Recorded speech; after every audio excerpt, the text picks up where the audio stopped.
might make a fish. So we're going to do the really easy shape to make a fish. Childhood emotional and behavioural difficulties are very common. About 3 children in every classroom will have difficulties that are impairing their development.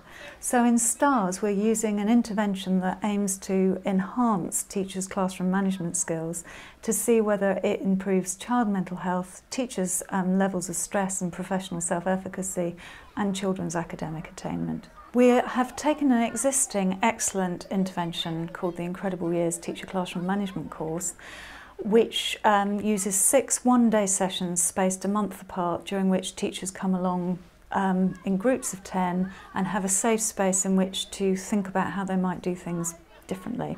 I think the main thing about STARS is getting you into the frame of mind where you don't always have to pick up on the negatives and that you're constantly celebrating the good things that are happening. And I think it takes a while to get into that mindset, but the more time I spent going to the course and having the training, the more I realised how it changes the way that you think, and when you come back into the classroom that you consciously need to think about picking up on positive things, but the more you do it, the easier it is to spot all the wonderful things that the children do and praise them for that, rather than focusing on the negative and just almost ignoring the negative things.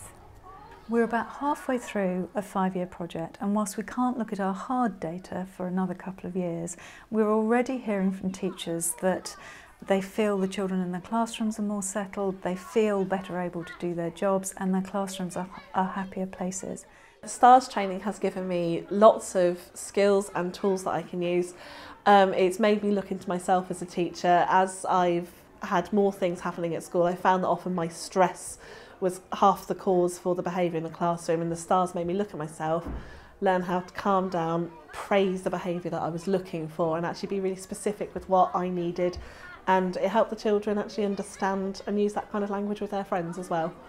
I've had 2 trainee teachers with me this year, and I've been using the STAR Studies training as part of my practice regularly. I've been talking about them from the moment they came in the classroom. As part of their training, they went to visit a teacher elsewhere in another school, and a very good experienced teacher, but wasn't using aspects of the study.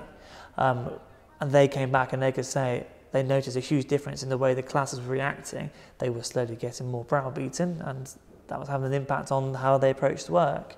I've also had a teacher from another school come and visit me, and she's watched the whole maths lesson and said, "You've gone through a whole lesson there, have you realised? You've not given anyone any sanctions, you didn't tell anybody off in any way, shape or form, and the behaviour was perfect the whole way through." What we're doing now as a result of the STAR study is having far greater impact. And I think the children are a lot happier, they're a lot more engaged. I think their engagement and being told they're doing the right thing is making them more receptive to learning and more receptive to making progress. I was talking about sharks. Sharks look scary because they have very sharp teeth. We're really excited to await our final results, and we're already beginning to think about where next with this work, and we're testing out how it might fit with children with severe emotional and behavioural difficulties, both in a mainstream school environment and also in special schools. So we're really excited to keep working with this project.